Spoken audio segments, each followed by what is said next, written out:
पूर्णिमा के दिन आप शाम को प्रदोष काल के समय 4:30 बजे से 6 बजे के बीच में 1 लोटा पानी, उसमें 5 बेलपत्र रखकर, एक कमल गट्टा डालकर भगवान चंद्रेश्वर महादेव के नाम से भगवान शंकर को चढ़ा दीजिए। आपकी जो कामना हो वो कामना कर चढ़ाएं। विनती करें चंद्रेश्वर महादेव को और निवेदन करें कि हमारा ये कार्य सफल हो। सोमवार के दिन तू मेरे मन पर चौखट पर बैठ जाना, और दूसरा प्रतिदिन शाम के समय पर तू बेलपत्री के पेड़ के नीचे बैठ जाना। जो तेरी बेल वृक्ष के नीचे सेवा करने आए, जो शंकर जी के मंदिर में सोमवार को जल चढ़ाने आए, उसका जो पात्र जल चढ़ाकर जब वो घर लेकर जाए, उसके पीछे पीछे, पात्र के पीछे पीछे तू जाना और उसके घर में लक्ष्मी का भंडार भरकर आए। लक्ष्मी बेलपत्र के वृक्ष के नीचे तू विराजमान हो जा। उस बेलपत्र के वृक्ष के नीचे जो बुआरी लगाए, सेवा करे, चाकरी करे, एक बेटी को जैसे बड़ा करते हैं वैसे बेलपत्री के वृक्ष को जो बड़ा करे, बेलपत्री के वृक्ष का जो पालन करे, पोषण करे, उसकी संभाल करे, उस बेलपत्री के वृक्ष को जैसे जैसे वो उन्नति करे वैसे वैसे उसके घर में समृद्धि बढ़ते जाए। उस जिसका खुद का मकान नहीं हो, खुद का मकान नहीं हो, किराए के मकान में रहते रहते जिंदगी बीत रही हो, खुद का नहीं,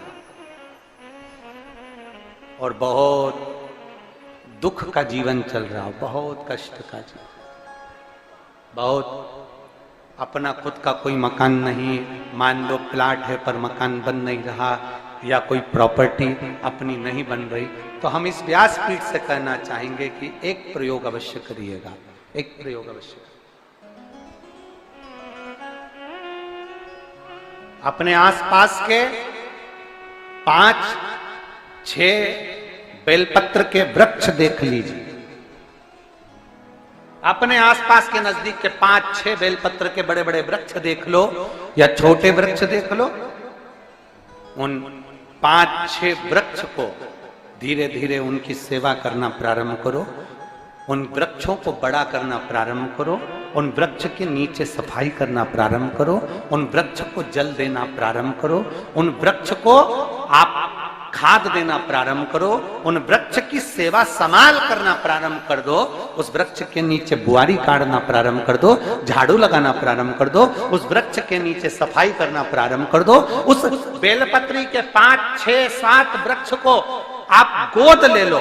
गोद लेना मतलब मैं इसकी सेवा करूंगा, मैं इसमें जल दूंगा, मैं इसके खाद दूंगा, मैं इसकी सेवा करूंगा, कुछ मत करो, बस केवल इस शरीर से उस बेलपत्र के वृक्ष की सेवा करना रोज प्रारंभ कर दो।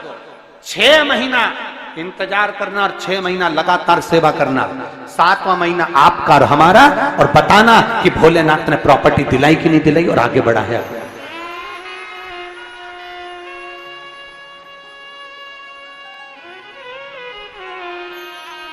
एक बेलपत्र का वृक्ष जिसके नीचे माता लक्ष्मी विराजमान होती है, एक बेलपत्र के वृक्ष के नीचे लक्ष्मी रहती है। दुनिया के लोग कहते हैं लक्ष्मी जी का दिन कौन सा है, बोलो जम के जल्दी से।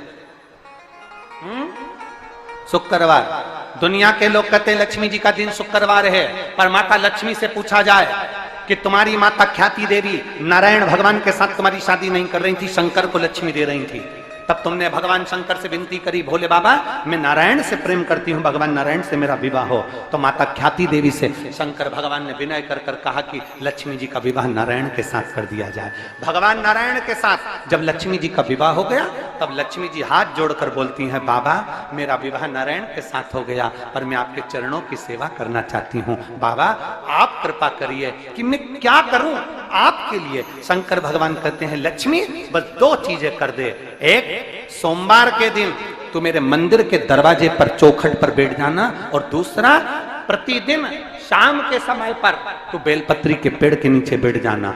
जो तेरी बेल वृक्ष के नीचे सेवा करने आए, जो शंकर जी के मंदिर में सोमवार को जल चढ़ाने आए, उसका जो पात्र जल चढ़ाकर जब वो घर लेकर जाए, उसके पीछे पीछे, पात्र के पीछे पीछे तू जाना और उसके घर में लक्ष्मी का भंडार भरकर आए। लक्ष्मी बेलपत्र के वृक्ष के नीचे तू विराजमान हो जा। उस बेलपत्र के वृक्ष के नीचे जो बुआरी लगाए, सेवा करे, चाकरी करे, एक बेटी को जैसे बड़ा करते हैं वैसे बेलपत्री के वृक्ष को जो बड़ा करे, बेलपत्री के वृक्ष का जो पालन करे, पोषण करे, उसकी संभाल करे, उस बेलपत्री के वृक्ष को जैसे जैसे वो उन्नति करे वैसे वैसे उसके घर में समृद्धि बढ़ते जाए, उसके घर में वैभव बढ़ते जाए। ये शंकर भगवान माता लक्ष्मी से करे, भगवान शिव माता लक्ष्मी से करे। तो भस्म, अगर शिव के मंदिर में भस्म मिल जाए, शंकर पर चढ़ी हुई भस्म अगर मिल जाए तो, और अगर भस्म ना मिले ना तो शंकर के जो शंकर भगवान का जो शिवलिंग है, शिवलिंग के आसपास में जो जलाधारी है, यहां अगर भस्म ना मिले तो इस जलाधारी पर अपना हाथ स्पर्श कर कर अपने तन पर उसको लगाकर जरूर आ। भस्म, एक शंकर पर चढ़ा हुआ जल, दूसरे नंबर पर है शंकर पर चढ़ी हुई भस्म। ये दो स्पर्श जरूर, स्पर्श। एक भस्म का एक बड़ा सुंदर चरित्र आता है। दूसरा, जिस भूमि पर बैठकर कथा सुनो उसकी रज को अपने मस्तक पर थोड़ा सा लगाकर अवश्य जाओ, तो जीवन का एक आनंद है। और शंकर के मंदिर में जाओ तो दो चीजें अवश्य लेकर आओ। पहला, शंकर जी पे चढ़ा हुआ, जम के बोलो, जल अवश्य लेकर आओ, क्योंकि जब तुम जल लेकर आते हो, पात्र लेकर आते हो, तो मेरा महादेव लक्ष्मी जी को तुम्हारे पीछे पीछे तुम्हारे घर तक भेजते हैं।